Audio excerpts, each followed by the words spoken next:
Amyl, please forgive me for cursing you. I hope all my Twitter followers have fun with this one. Hi, my name is Matthew, and you might know me as Belakboy on TikTok, it's Belakboy on Twitter, Belak_Matt_ on Instagram, or you might not know me at all. For those of you who don't, I am a content creator that talks all things World of Wonder and Drag Race, especially that of Drag Race outside of the US. And today, for my 8th video ever, we are going to do something that I hope is fun. At the very least, to me, it will be. It's very funny. I am currently working on another video that is admittedly going to occupy a lot of my attention. And it's probably going to take me a fat minute to complete, because there is going to be so much to talk about. And no, I'm not going to tell you what the video is about yet. Well, what's up, Linda? Maybe. With that in mind, I thought in the meantime, I might give you guys something a little more personable and admittedly easier for me to film and edit as I work on the other video. I know, I'm already so slow at making videos, but sorry. Anyways, if any of you follow me on Twitter, you might know about my, shall we call it, reputation when picking faves of a Drag Race season. If you don't, the basic flyover is that, well, whenever I do a pre-season top 4 prediction, and I will explain why I'm using air quotes later in this video, you can basically anticipate that a good portion of that top 4 is going to meet an unseemly demise. And yeah, that's really the best way I can describe it. I really started to notice it this past summer in July or August when I was reflecting on all the seasons that had aired this year up until that point. And I just kind of realized wow, a lot of the queens that I picked as my preseason faves have really bad luck. First outs, double sachets, cuts right before the finale.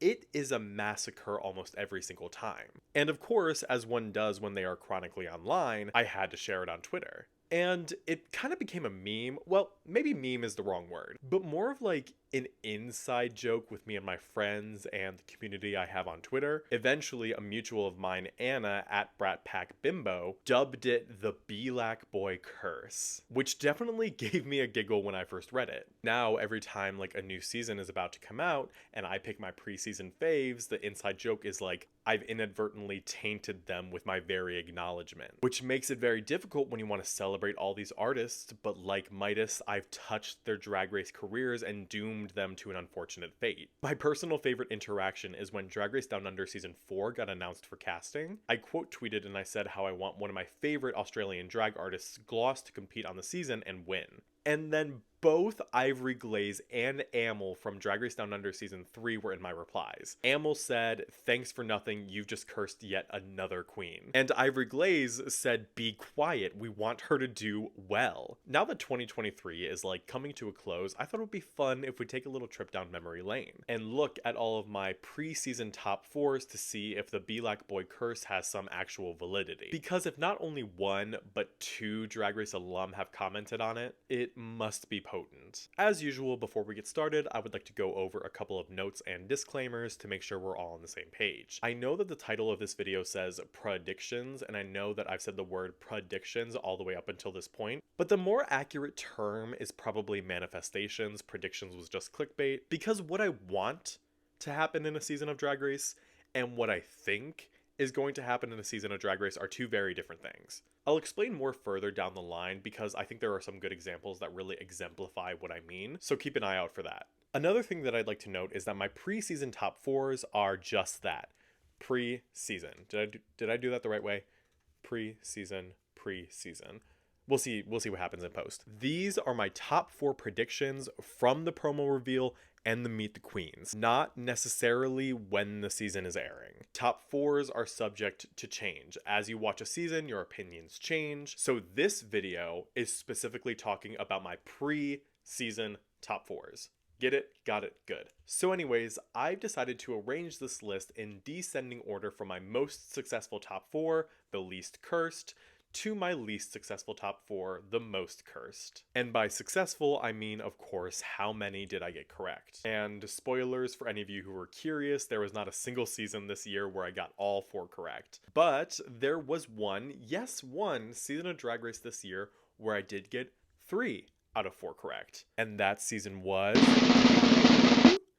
Drag Race Germany. My preseason top 4 for Drag Race Germany season 1 was Pandora Knox, Metamorkid, Kelly Hilton, and Lele Cocoon. I'm sure you guys are aware which of these artists did not make it to the top 4. What was the name of that YouTuber that used to do that? Like the what was her name? Graveyard Girl, that was her name. Lele Cocoon did capture a lot of attention with her preseason debut, with probably one of the best promos from that cast and a really interesting Meet the Queens. She seemed like a visionary that could make it far, and she definitely was a visionary. The making it far part didn't work out. I'd say she was certified cursed. After the Meet the Queens, the other 3 queens, however, did make sense to make that top 4. Kelly Hilton had such a strong and vibrant personality during her Meet the Queens. And then, of course, being a Brazilian artist attracts a lot of attention because they are well known for their energy as performers. Alas, she was eliminated right before the finale, but she did make the top 4, so you can't take that away from me. Though Kelly Hilton didn't make it to the finale, Metamorkid and Pandora Knox did. One of them, in fact, was even crowned winner. The first ever cis woman to ever win Drag Race. And it makes sense, of course. These two are probably not only some of the strongest contenders of Drag Race Germany, but of the whole year. And that's the energy I got from them from the Meet the Queens and the promo. Which is why, of course, I had to add them to my top 4. I don't know what was in the water that day, but Drag Race Germany seemed to escape my clutches. Too bad the other seasons can't say the same. So now we're getting into the 2 out of 4s, which is admittedly a pretty extensive catalog. I decided to arrange the 2 out of 4s based on the queen's placements. So any of my preseason top 4s with a winner will automatically kick off this list, because that proves that some of my faves don't get cursed. We will start, however, with Drag Race Brazil Season 1. My preseason top 4 for Drag Race Brazil Season 1 was Organza, Elena Moldita, Dallas DeVille, and Aquarella. This season was an interesting one to pick a preseason top 4 for, because this season was so incredibly stacked, and of course we wouldn't expect any less from these Brazilian drag artists. I think with these 4 though, I was particularly interested in the 4 distinct styles of drag they brought that distinguished them from the rest of the cast. The curse here was less potent than some of my other top 4s because, as you can see, we have a winner and a runner-up. But one of the other 2 is exactly what I'm talking about when I say that my preseason faves meet such an undesirable fate. The specific example that I'm thinking of in particular is Dallas DeVille. Yes, she did finish the season with 7th place, which is admittedly higher than some of the other cursed girlies. But man, did she get pulled through the ringer this season. She and Shannon Scarlett were the only 2 queens this season to lip sync for their life 3 times. Shannon at least had a win, but Dallas had to suffer through low placement, bottom placement, low placement, high placement, woo! Bottom, low, bottom, just negative critique after negative critique until she got eliminated, and I can't help but think that it was the curse that put her through that. And now we're moving on to Drag Race France Season 1. No, not Season 1, Season 2. Drag Race France Season 2. So my preseason top 4 for Drag Race France Season 2 was Keona, Mami Wata, Piche, and Kitty Space. Keona is one of those rare instances where I do know one of the international girls before they are on Drag Race. Other examples include Envy Peru and Art Simone, if anyone was curious. And Keona I was aware of because I did watch parts of Legendary Season 3 where she and the rest of the House of Revlon competed. So when she was revealed as part of the cast, I was cognizant of her talents, and I had full faith in her to be the winner.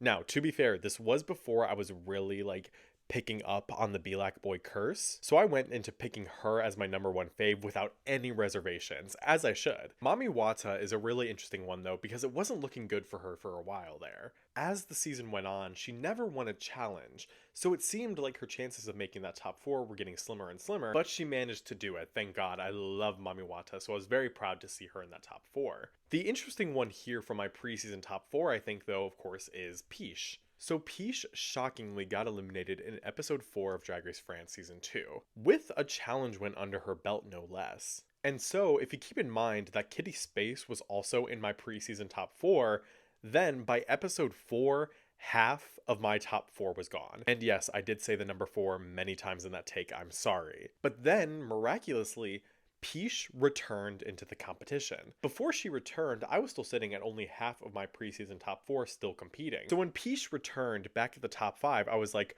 oh my god, I'm back up to 3 out of 4.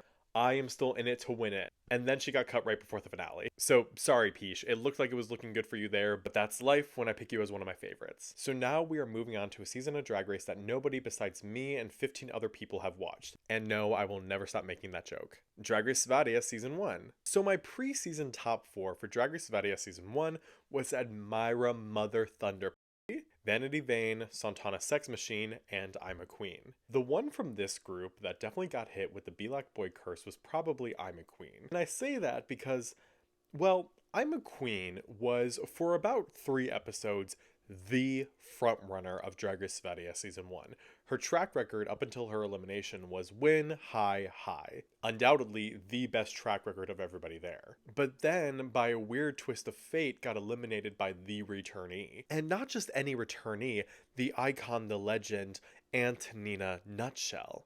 Keep in mind that Antonina's track record upon her return was low, bottom, blank bottom, and that second bottom is when she sent I'm a Queen home, and it was kind of deserved. Ima was deservedly in the bottom.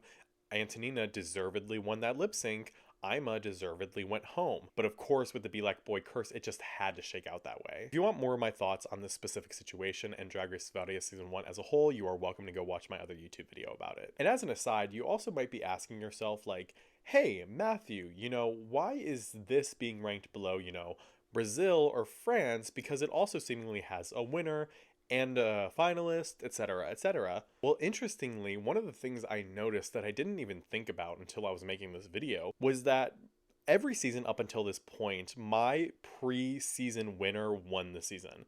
Pandora Nox was my preseason winner. Organza was my preseason winner. Keona was my preseason winner. Admira was not my preseason winner. Santana Sex Machine was my preseason winner. Admira was still in my top 4 though, don't get it twisted. And as the season went on, she undoubtedly became one of my absolute favorites. But since we are looking specifically at a lens of preseason favorites and my preseason top 4s, that is why I'm ranking Drag Race Sverige below Brazil and France. The real question is, where will I rank Drag Race Sverige when I rank all the 2023 seasons? Foreshadowing. And now we are rounding out the last of the Colombia seasons with Drag Race Mexico Season 1, of which I had a preseason top 4 of Regina Voce, Galavaro, Margaret y Ja, and Pixie Pixie. Pixie Pixie in particular had probably the best promo from this cast, and honestly the best promo of the year. I have to think about that, but it's up there. And with that, she also had one of the most interesting Meet the Queens, and as a result, a lot of people paid really close attention to her, becoming one of their faves early on. And I think it was a shock to everyone when Pixie Pixie went home third. Nobody saw it coming. And then Margaret, of course, is a legendary drag performer from Mexico City, following up on an iconic career as La Mastraga Season 1 runner-up. So, like Pixie Pixie, with that, a lot of fans had a lot of expectations for her. And to watch the season and see the judges give her little more than a smirk, it was shocking and frustrating, only to finish off her Drag Race run with a thankless elimination at top 6. It was insanity. But everyone was rooting for Margaret and Pixie, so you can't pin those ones on me. You can't.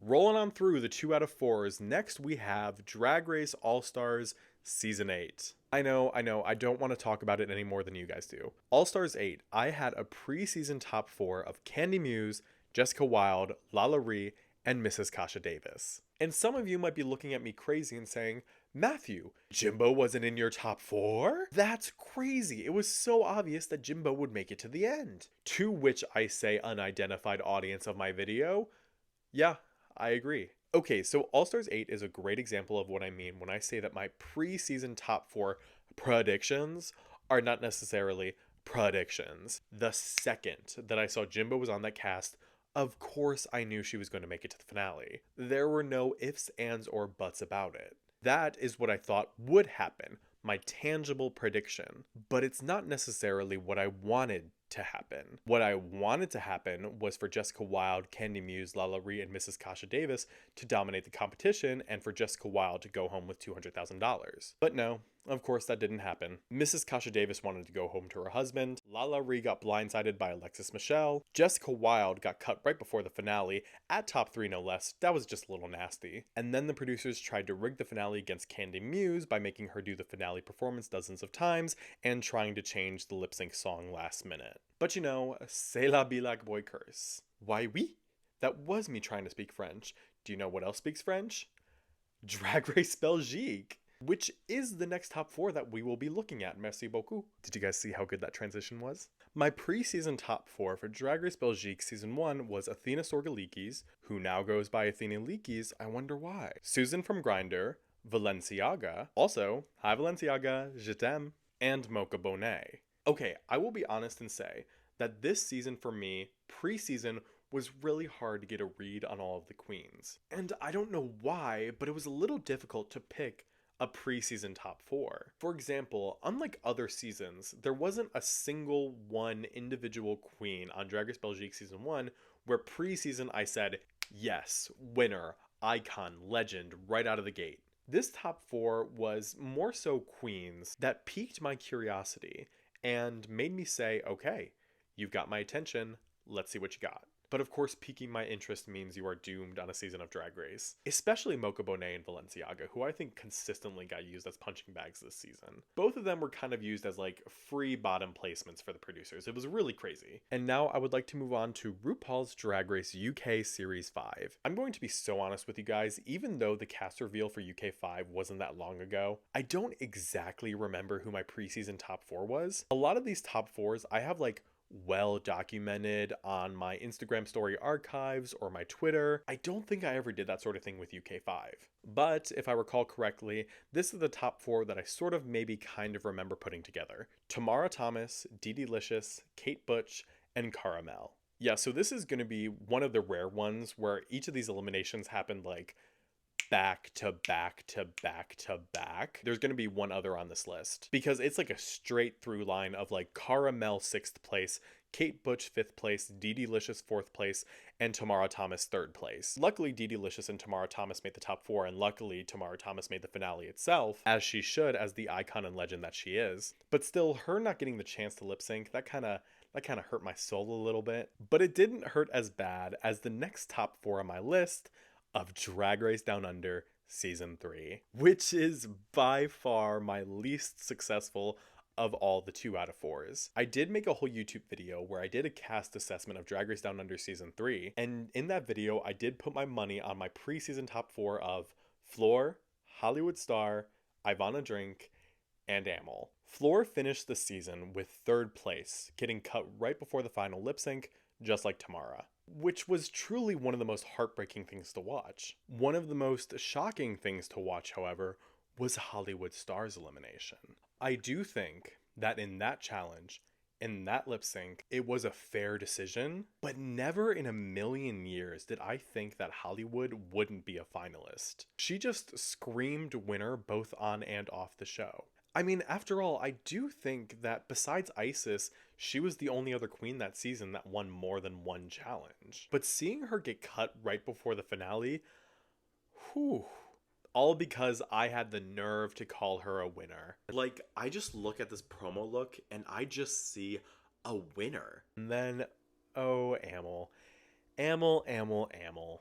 I really do think that Amyl is probably the epitomizing symbol of the Belakboy Curse. And no, not because she's a mutual. Hi Amyl. She truly was one of my pre-season faves. I found her promo look cute, I found her online presence endearing, and then, well, she went home first. Sorry Amyl, you can blame that one on me. Now with Down Under 3 being my least successful 2 out of 4, I do want to finish this portion of the video by talking about a season that is currently airing. As of filming this video, Italia 3 is going into its reunion with 4 queens left, 2 of whom were in my pre-season top 4, Melissa Bianchini and Lena Galore. The other two queens for my pre-season top 4 were Morgana Cosmica and Adriana Picasso. Another first out. So as we go into the reunion and the finale of Drag Race Italia Season 3, it will be interesting to see where Melissa Bianchini and Lena Galore place, if not the top 2. Hopefully. Okay, so that covers our 2 out of 4s, which now leads us into our 1 out of 4s. Seasons where I only got 1 out of the final 4 contestants correct. And there were only 2 examples, by the way. Let us start first with Drag Race Philippines Season 2. Of which I had a pre-season top 4 of Miss Jade, So, Ovi, Hannah Beshi, and Tiny Deluxe. Okay, so the interesting thing about this top 4 is that for the majority of the season, it seemed like it was going to be a successful one. Tiny did get eliminated in episode 3. And yes, she was my preseason winner, but that's neither here nor there. And after that moment, I was kind of on edge for the other 3, especially in that dark time where Miss Jade So had to lip sync for her life 2 episodes in a row. But eventually, as the season kept going on, Jade, Ovi, and Hannah were still in the competition, so I started to feel comfortable. But of course, the Belakboy Curse just had to make sure that that was a false sense of security. Because right at the penultimate episode, right before the finale, both Ovi and Hannah Beshi got gutted. Double homicide by Arizona Brandy. And of course, they just had to be the 2 saddest eliminations of the entire season. Sachet elite. What? Sachet elite.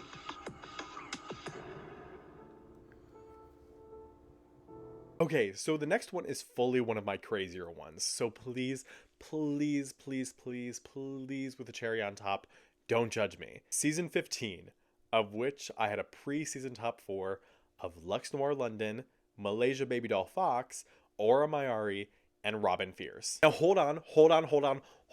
Let me explain something here. Let me tell you something. Let me tell you something. Let me tell you something. Yes, Sasha Colby wasn't in my preseason top 4. And yes, I did know who Sasha Colby was before season 15, but I was convinced that they were going to do Sasha Colby like they did Naysha Lopez. I don't think that she would have gotten first out like Naysha did, but I thought that the producers were going to try to shock us by eliminating a Miss Continental before the finale. I thought that they were going to pull some BS reason to send her home so we all could audibly gasp and say, I didn't expect the Miss Continental to not make it to the finale. And yes, that was a prediction and not a manifestation, which goes against everything I said before, but I have nothing to counter that. Luckily, I was proven wrong, and Sasha slayed the entire competition, becoming one of my absolute faves early on. The 4 that I did pick as my top 4, though, didn't fare so well. Lux made the finale, naturally so, because she is the face of the brand of the fan to see, but still got cut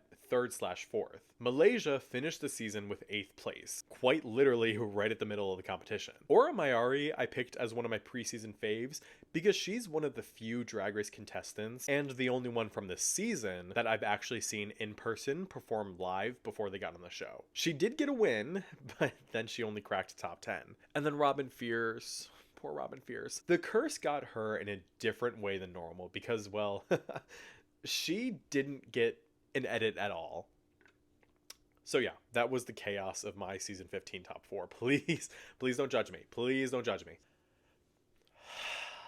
But now, this leads us to my least successful top 4 of the year. Out of all of the Drag Race seasons that have aired in 2023, there is only one season where I got 0 out of the 4 queens correct. Not a single queen I picked made it to the finale. And that season continuously proves to be the thorn in my side. I am, of course, talking about Drag Race España Season 3. My preseason top 4 of Drag Race España Season 3 was Clover Bish, Bestia, Pakita, and Visa. I have talked at length before about Drag Race España Season 3, and I will always take the time of day to air my grievances with it. But this one hurts more in particular compared to the other seasons, because not only did not a single one of the queens that I picked make it to the finale, but they were all eliminated in quick succession. Visa 9th place, Pakita 8th/7th place, Bestia 6th place, and Clover Bish, Clover Bish, the most disserviced queen of 2023, 5th place, cut right before the finale. I am telling you, this was a bloody massacre. To this day, I really think that España 3 is where the Belakboy Curse began. Down Under 3 is where it started to gain traction, but España 3 is truly where it began to sprout. And I fear I will forever be bitter about it because their blood is on my hands. If you want to hear me complain more about Drag Race España Season 3, please, you are welcome to go watch my video I made about it, which was actually my very first video that I made on this channel. And alas, that is the list of my pre-season top 4s from 2023. Now, before I get to the outro, I did also want to briefly bring up Canada's Drag Race Season 4, because as of right now, 3 out of my preseason top 4 are still competing. Aurora Matrix, Kiki Ko, and Denim. Luna Dubois, though, unfortunately did not make the cut. And we are done. That was a flyover of all of my preseason top 4s from 2023. And as you guys can tell, I'm not the best good luck charm. But before I leave, I did think that it would be a fun idea if I closed this video out with a top 4 that I've been sitting on. As you all know, the cast of RuPaul's Drag Race Season 16 has finally revealed itself. On Twitter, I teased by saying, who wants to see my Season 16 top 4? And I'm telling you guys, my replies were insanity. If I recall correctly, somebody called me a menace to society. Oh my god. But curse or not, I must speak my truth. So here it is. My preseason top 4 for Season 16 is Nymphia Wind, Dawn, Tsunami Muse, and Geneva Carr. It's out of my hands. It is out of my hands. It is in the universe, and whatever fate befalls them, you cannot pin it on me. Or go ahead and promptly blame me, because I had to speak my truth. I did, and I am at peace with it. I love these artists, and I am excited to see how they do on this season. But all that aside, I hope you guys had fun doing this video with me, because I certainly did. And if you want to keep having fun with me, consider subscribing to my channel, liking the video, or commenting down below. It really is a fun time here, so I hope you want to join us. Nonetheless, as always, remember, I am just a gay person talking on the internet.